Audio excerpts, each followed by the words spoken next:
Shalom, damai di hati, saudara-saudaraku yang diberkati Tuhan Yesus Kristus.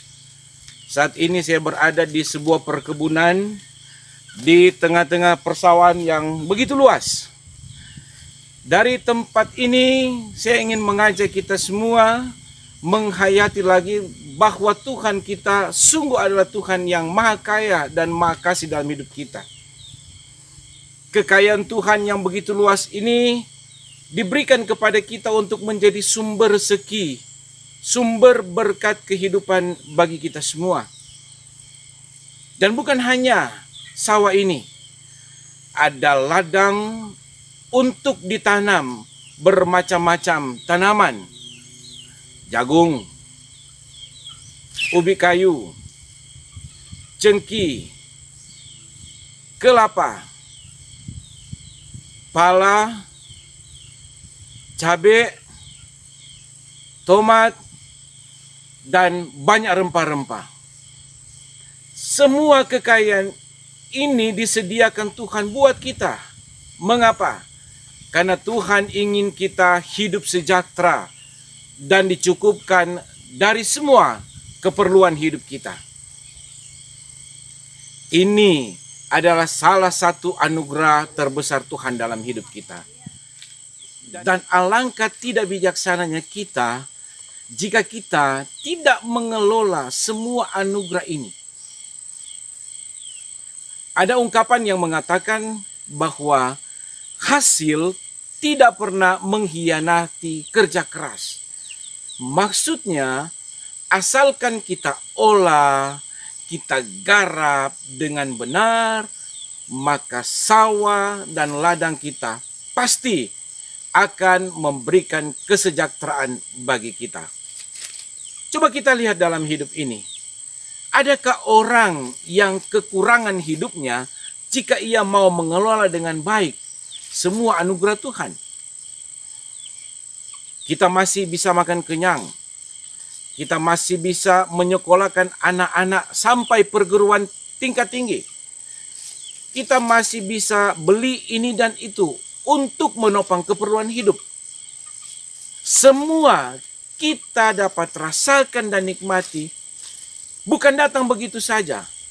Tetapi karena kita mau berusaha dan mau mengusahakan semua anugerah yang telah Tuhan sediakan, maka kita dapat menikmati apa yang dapat kita nikmati sampai hari ini. Nah, saudara-saudaraku yang diberkati Tuhan Yesus, berbicara soal hidup berlimpah dalam anugerah Tuhan, maka setiap orang punya cara tersendiri untuk menikmatinya. Ada yang mengatur sedemikian rupa supaya tercukupi kebutuhan hidup. Ada yang berfoya-foya, ada yang memboroskannya dengan belanja ini itu melebihi kebutuhan sehari-hari. Dan masih banyak lagi. Hidup memang harus dinikmati. Tetapi kita harus ingat, ketika kita diberkati Tuhan, maka kita juga dituntut untuk memberkati orang lain. Nah, disinilah tujuan mengapa Tuhan memberkati kita, yaitu agar supaya kita menjadi berkat buat orang lain. Rasul Paulus kepada jemaat di Korintus dalam bacaan 1 Korintus 16 ayat 1 sampai 9 sangat jelas menekankan bagaimana seharusnya menjadi jemaat yang berlimpah dalam kasih karunia Tuhan. Dalam bacaan ini, Rasul Paulus meminta jemaat Korintus untuk membantu jemaat Yerusalem yang sedang mengalami kesusahan dan penderitaan.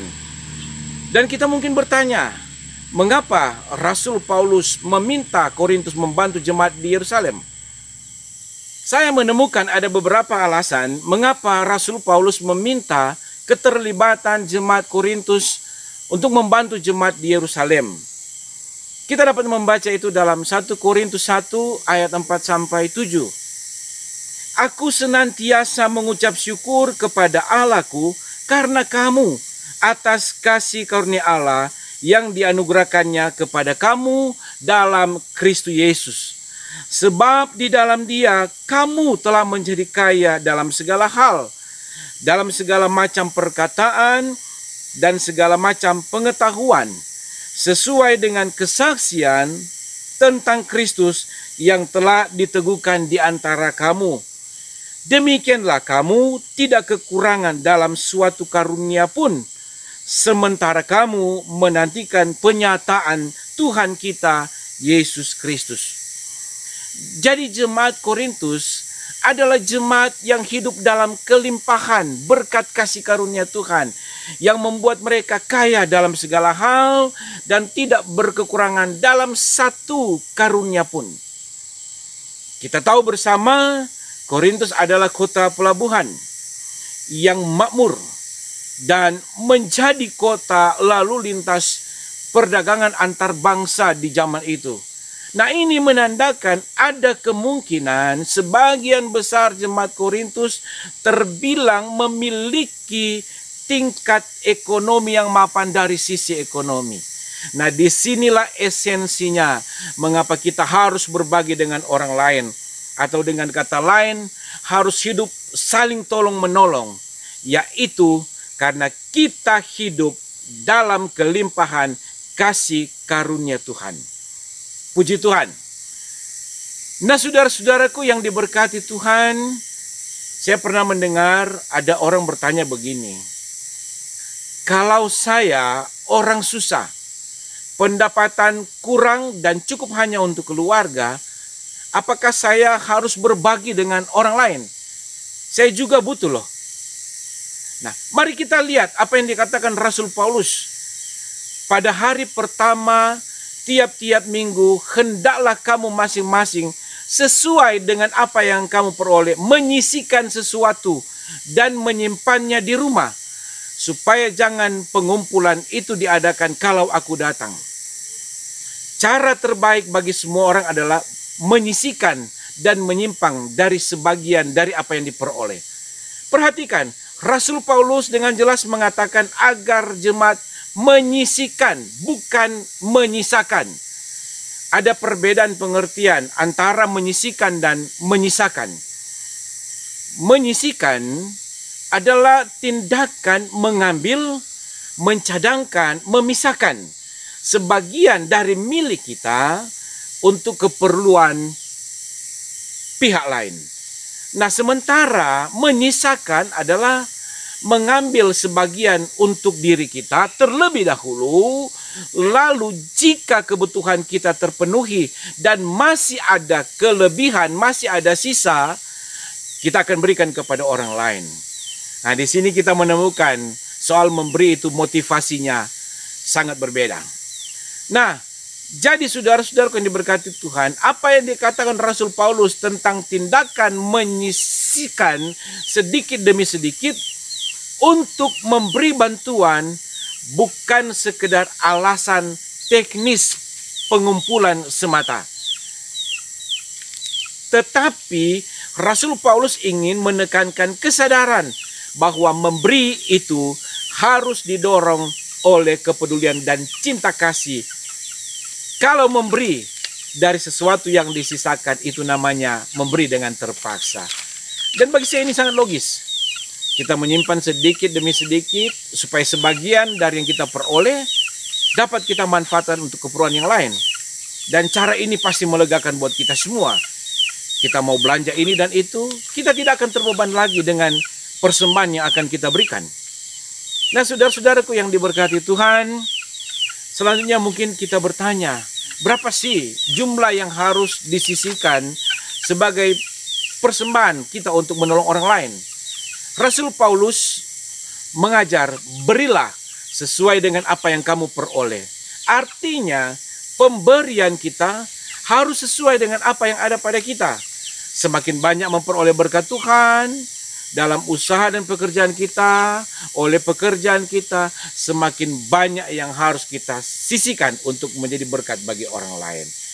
Sebagaimana Tuhan mensejahterakan dan memberkati kita dan memampukan kita untuk berbuat baik, sebesar itulah kita harus berbuat baik.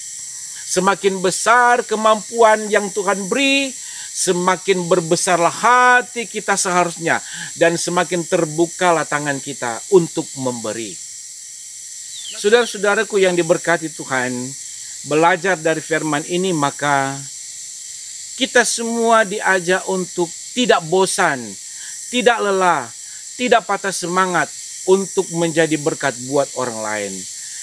Tuhan sudah memberkati kita dengan kelimpahan kasih karunia-Nya. Maka biarlah kita senantiasa menjadikan hidup kita berkat bagi banyak orang. Terutama di masa-masa sekarang ini ketika kita harus bergumul dengan pandemi COVID-19. Banyak teman-teman seiman kita, banyak saudara-saudara kita yang lain harus menanggung kesusahan akibat di PHK, dirumahkan, bahkan tidak ada pekerjaan sekalipun karena harus tinggal di rumah. Kita diajak untuk meringankan kesusahan mereka. Berbagilah dengan mereka dari apa yang dapat kita berikan, sesuai dengan apa yang ada pada kita.